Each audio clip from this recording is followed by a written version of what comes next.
안녕하세요. 정보가 세상을 바꾼다의 인포뱅크입니다. 이번에 전해드릴 내용은 스탠다드 에너지 화재에 안전한 바나듐 배터리 첫 상용화 20분 만에 전기차 충전에 대해서 한번 알아보도록 하겠습니다. 여러분의 구독, 좋아요, 그리고 알람 설정까지 부탁드리겠습니다. 지금 자동차용 배터리가 대중화가 된 것, 그리고 ESS 배터리가 대중화가 된 것은 리튬 이온 배터리, 그리고 리튬 인산철 배터리 이 두 가지가 대중화가 되었죠. 그런데 여기에 바나듐 이온 배터리가 들어왔고, 그리고 황화합물로 만들어진 전고체 배터리가 4세대 배터리로 뜨고 있습니다. 특히 바나듐 이온 배터리와 지금 전고체 배터리는 화재에 강하다라는, 화재가 잘 일어나지 않는다라는 장점을 가지고 4세대 배터리로 지금 이야기가 나오고 있는데, 드디어 바나듐 이온 배터리로 만든 제품이 상용화 되었다라는 이야기가 나오고 있습니다. 그 내용을 한번 깊이 들어가 보도록 하겠습니다. 지금 화재 위험이 없는 바나듐 이온 배터리가 처음 상용화되었다는 소식이 전해지고 있죠. 바나듐 이온 배터리 ESS 에너지 저장 장치로 만든 전기차 충전 시설도 강남에 들어서게 됐습니다. 도심에서 고출력 에너지를 ESS 에너지 저장 장치로 안전하게 공급하는 시대가 열리게 된 것이죠. 배터리 전문 스타트업 기업인 스탠다드 에너지가 최초로 개발한 바나듐 이온 배터리 에너지 저장 장치와 이와 연계된 차저5가 그 주인공입니다. 바나듐 이온 배터리는 현재 전기차와 모바일 기기에서 주로 쓰이는 리튬 이온 배터리 대비 화재 위험이 적고 효율이 높아서 차세대 배터리로 꼽히고 있습니다. 자, 그래서 이야기를 시작을 해봅니다. 스탠다드 에너지 화재에 안전한 바나듐 배터리 첫 상용화 20분 만에 전기차 충전입니다. 자, 그림 하나 올려드렸는데 지금 리튬 이온 배터리와 바나듐 레드독스 흐름 배터리 이 장점, 단점 비교한 그림이 올라와 있죠. 지금 첫 번째 리튬 이온 배터리와 같은 경우는 에너지 효율이 높다. 90% 이상의 에너지 효율이 있고 필요 부피가 작다. 그래서 공간을 작게 잡아먹는다 라는 이야기가 나오고 있습니다. 그러나 단점은 수명이 짧고 화재와 폭발의 위험이 있다라는 단점을 가지고 있죠. 그러나 바나듐 이온 배터리와 같은 경우는 수명이 길다. 지금 리튬 이온 배터리와 같은 경우는 수명이 짧은 3500 사이클 정도 된다면 지금 바나듐 레드독스 배터리와 같은 경우는 12000 사이클, 지금 거의 한 4배 가까운 4배나 더 많이 사용할 수 있다라는 이야기가 나오고 있죠. 특히 화재와 폭발의 위험성이 없다라는 이야기가 나오고 있습니다. 그러나 단점으로는 필요 부피가 크다. 그리고 에너지 효율이 낮다. 지금 90%, 80% 이것이 되기 때문에 에너지 효율도 리튬 인산철보다는 더 높다라는 것을 알려지고 있고 필요 부피는 역시 크죠. 그래서 바나듐 배터리보다는 리튬 인산철 배터리가 더 나쁜 배터리로 보이고 있다는 사실이죠. 결국은 리튬 인산철 배터리보다 바나듐 배터리가 훨씬 더 나은 것으로 보여지고 있죠. 아직까지 개발이 되지 않았기 때문에 지금 바나듐 배터리가 사용되지 않았지만 이제 바나듐 배터리가 대중화가 되면 이것은 다시 한 걸음 한국이 성장할 수 있는 기회가 될 것이다. 특히 바나듐과 같은 경우는 한국에서 채취를 할 수 있기 때문에 더 큰 영향이 있을 것이다 라는 이야기까지 나오고 있습니다. 한 걸음 더 들어가 보도록 하겠습니다. 지금 스탠다드 에너지는 30일 오전 서울 강남구 신사동 롯데 하이마트 압구정점에 설치된 차저5를 공개를 했습니다.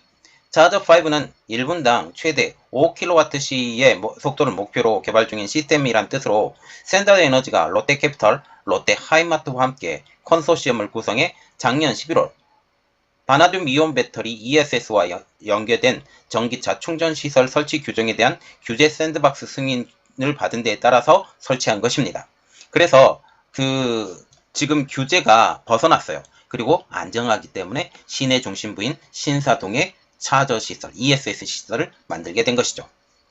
롯데캐피탈은 지난 1월 650억 원을 투자해서 스탠다드 에너지 지분 15%를 확보한 2대 주주입니다. 스탠다드 에너지는 최초로 바나듐 이온 배터리를 개발했는데요. 바나듐 이온 배터리는 물 기반 수계 전액을 활용합니다. 자, 여기서 물이라고 하는 것은 화재에 강하죠. 화재에 강하기 때문에 전액 자체가 물이다. 그러면 불이 거의 나지 않는다라고 보게 되는 것이죠.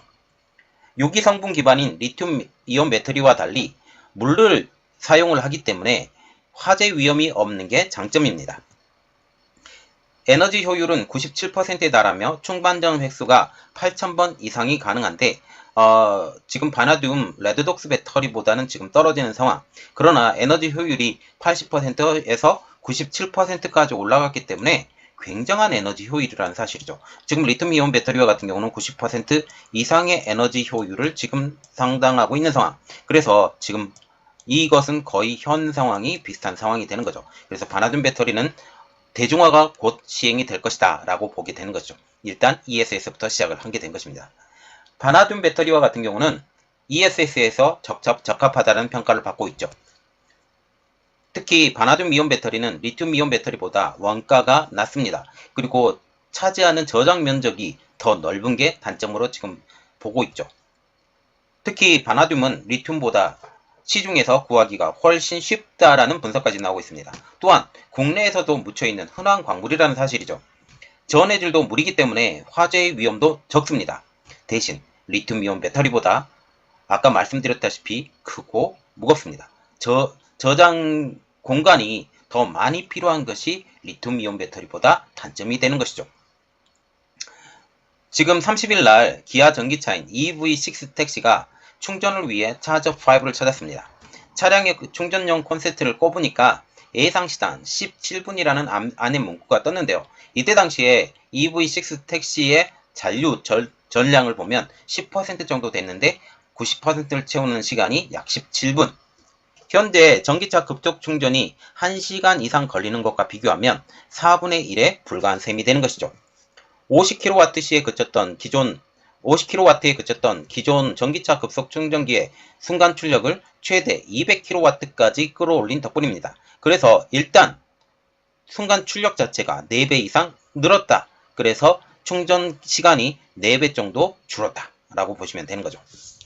택시기사 조모씨는 기존 액화 석유가스 택시에 비해서 충전 비용도 절약되고 주행 성능도 좋은 전기차도 만족하지만 어디서든 쉽게 고속 충전을 할 수 없다는 점이 가장 심각한 문제점이자 큰 불만이었다. 지금 전기차가 가장 큰 문제점은 딱 하나예요.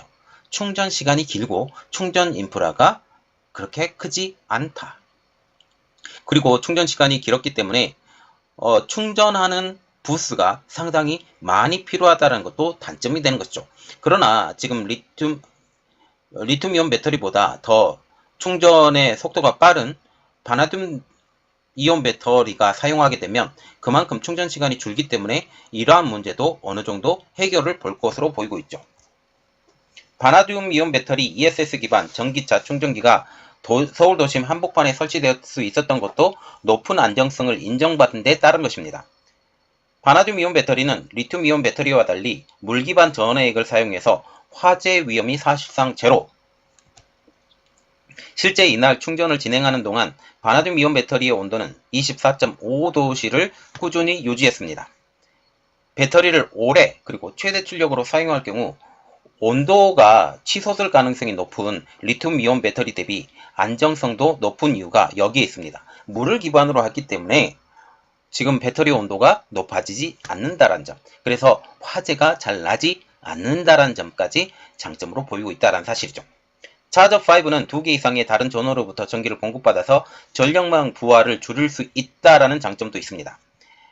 바나듐 이온 배터리 전기차 충전소는 개통 전력과 바나듐 이온 배터리 ESS 전력을 동시에 사용하는 형태입니다. 그래서 개통 전력이라는 것은 외부에서 들어오는 전력, 그리고 바나듐 이온 배터리 ESS 전력, 여기 ESS에 충전되어 있는 전력, 이 두 가지를 동시에 사용하는 형태라는 것이죠.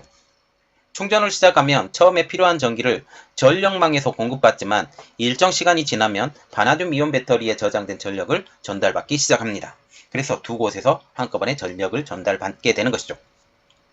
또한 심야에 값싼 전기를 바나듐 이온 배터리에 저장했다가 전력 사용량이 많은 피크 시간대에 전기차 충전용으로 활용할 수 있습니다. 그래서 심야 전기 할인이 있을 수 있고 없을 수 있지만 만약 할인이 있다면 이것을 이용해서 충전할 수 있는, 그리고 더 비싼 시간에서 이 충전된 바나듐 이온 배터리 ESS를 사용해서 충전할 수 있다는 점, 이 두 가지가 한꺼번에 유지될 수 있다는 점이 있죠. 충전 출력은 최대 200kW로 기존 급속 충전 시설인 50kW보다 4배나 높습니다. 바이오닉 5, 이게 72kW급 기준 완전 충전까지 약 22분이 소요가 되는 것이죠. 충전 중에도 바나듐 이온 배터리의 온도는 25도 안팎을 유지합니다. 김 대표는 고출력 전기를 확보하기 어려운 도심에서 기존 전력망과 ESS를 연동해서 전기차를 언제 어디서나 안전하고 빠르게 충전할 수 있다라고 소개를 했죠. 그리고 바나듐 이온 배터리를 사용해서 더 저렴한 전기도 공급할 수 있는 장점이 되는 것이죠. 김부기 스탠다드 에너지 대표는 두 개의 전기가 혼류돼 전기차를 충전하게 되는 것이고, 바나듐 이온 배터리가 개입하면 그만큼 전력망 부하도 줄일 수 있다. 그래서 전력망 부하를 줄일 수 있다는 것은 전기가 피크 시간대, 다른 곳에서 전력을 많이 사용할 때는 바나듐 이온 배터리에 사용되고 있는 ESS를 통해서 충전할 수 있는 장점을 가지게 되는 것이죠. 즉, 고출력 전기를 확보하는 것이 매우 어려운 피크 시간대에는 바나듐 이온 배터리 ESS를 연동하게 되면 도심 한가운데서 전기차 초급속 충전도 가능하다라고 말하고 있습니다. 스탠다드 에너지는 이번 실증 특례를 통해서 향후 바나듐 이온 배터리 기술의 표준, 그리고 인증 개발 등의 속도를 내서 바나듐 이온 배터리 ESS 상용화 시점을 앞당긴다라는 계획을 가지고 있습니다. 스탠다드 에너지 관계자는 올해 안에 표준 마련, 인증 개발, 특허 출원 등을 마치고 내년 초부터 상용화를 필요한 단계를 완료할 예정이라고 말을 했습니다. 스탠다드 에너지는 이날 해외에 기가팩토리 설립 계획도 내놨는데요. 기가팩토리란 10억을 가리키는 기가와 공장을 뜻하는 팩토리가 합한 것으로 1기가와트/시는 전기차 5만 대, 스마트폰 9천만 대를 동시에 충전할 수 있는 규모라는 거죠. 이 기가팩토리를 통해서 ESS를 통해서 더 많은 자동차에게 충전할 수 있는 그러한 것들을 할 수 있게 되는 것이죠. 스탠다드 에너지는 미국과 유럽, 그리고 중국 등 ESS가 급속도로 성장하고 있는 국가 위주로 기가팩트를 짓고 있다라는 계획을 갖고 있죠. 특히 중국과 같은 경우는 지금 ESS가 리튬 인산철을 기반으로 한 ESS가 대중화되고 있는 상황. 그래도 리튬 인산철 같은 경우는 지금 충전에 들어가는 시간이 훨씬 더 많이 있는 상황. 이렇게 되면 바나듐 배터리를 이용한 ESS가 더 대중화될 것으로 우리가 볼 수가 있죠. 특히 미국과 유럽과 같은 경우도 지금 리튬 인산철 배터리보다는 지금 리튬 이온 배터리가 대중화가 되고 있는 상황. 이러한 상황에서도 4배나 빠른 충전 속도를 가지게 된다면 더욱더 대중화가 빨리 될 것이다 라고 보고 있습니다. 김 대표는 연간 생산 능력 기준 최소 1기가와트/시 이상 규모를 검토 중이라면서 해당 지역 수요에 따라서 유동적으로 생산 능력을 조정한다라는 방침을 가지고 있습니다. 예상 시점으로는 2025년을 꼽았는데요. 김 대표는 화재 위험에 대한 우려가 ESS 광범위한 활용을 가로막고 있는 것은 안타까운 현실. 지금 ESS에서 많은 화재가 발생하고 있는 상황. 그래서 지금 ESS에 리튬 인산철까지 사용을 해야 된다라는 말이 지금 나오고 있는데, 지금 더 좋은 배터리인 바나듐 배터리까지 지금 나왔기 때문에 이걸로의 전환이 더욱더 빠르게 될 것으로 보이고 있죠. 스탠다드 에너지는 배터리 게임 체인저가 되기 위해 7년 동안이나 바나듐 이온 배터리 개발에 몰두했다라고 전하고 있습니다. 스탠다드 에너지는 전략적 파트너 관계를 구축한 롯데캐피탈과 함께 ESS 사업 확장에 속도를 내기로 했는데요. 스탠다드 에너지는 최근 E1 그리고 한국조선해양과 바나듐 이온 배터리를 활용한 충전시설 및 친환경 선박 개발 협약도 체결했습니다. 지금 E1과 같은 경우는 지금 어떤 기업이냐면 LNG 충전소를 가지고 있는 회사. 그래서 LNG 충전소에 지금 현재 택시까지 나온 상황이죠. 택시까지 나온 상황에서 전기차 택시까지 나온 상황에서 이 LNG 충전소가 지금 현재 ESS 충전소로 바뀌어야 되는 상황까지 지금 나오게 됩니다. 그래서 이 스탠다드 에너지는 E1 그리고 한국조선해양은 이제 전기 ESS를 활용한 전기 선박까지 지금 만들려고 준비하고 있는 상황에서 이 스탠다드 에너지와 바나듐 이온 배터리를 사용한 ESS를 통해서 친환경 선박 개발도 지금 체결한 상황이 되는 것이죠. 이날 행사에 참여한 이영준 롯데캐피탈 전지 소재 사업단장 대표는 향후 제반 법규가 합리적으로 보완이 된다면 롯데그룹이 보유한 다양한 고객 인프라의 조속히 차저5를 확대할 수 있을 것이라고 하면서 롯데캐피탈은 성장하는 배터리 수요에 대해서 다양한 소재의 역량을 기반으로 사업화를 속도감 있게 진행할 것이라고 말을 하고 있습니다. 자, 지금 보시면 지금 현재 리튬 인산철 배터리, 그리고 리튬 이온 배터리, 이제 바나듐 배터리와 전고체 배터리가 이제 향후에 남았는데, 바나듐 배터리가 먼저 대중화가 시작이 됩니다. 바나듐 배터리 같은 경우는 물 소재 기반이 됐기 때문에 화재에 굉장히 안전한 상황. 물론 이 공간 차지하는 부분을 생각을 한다면 향후에 발전된 전고체 배터리가 지금 그 시기가 오기 전까지 바나듐 이온 배터리가 얼마나 이 시장에서 자리를 잡을지 우리가 귀추가 주목이 되고 있습니다. 자, 이 상황이 한국을 중심으로 바나듐 이온 배터리가 전 세계적으로 뻗어나갈 수 있었으면 좋겠습니다. 이번 내용은 여기까지 하겠고요. 저희 내용이 여러분들에게 도움이 되셨다 라고 생각을 하시면 구독, 좋아요, 그리고 필요하시면 알람 설정까지 부탁드리겠습니다. 감사합니다.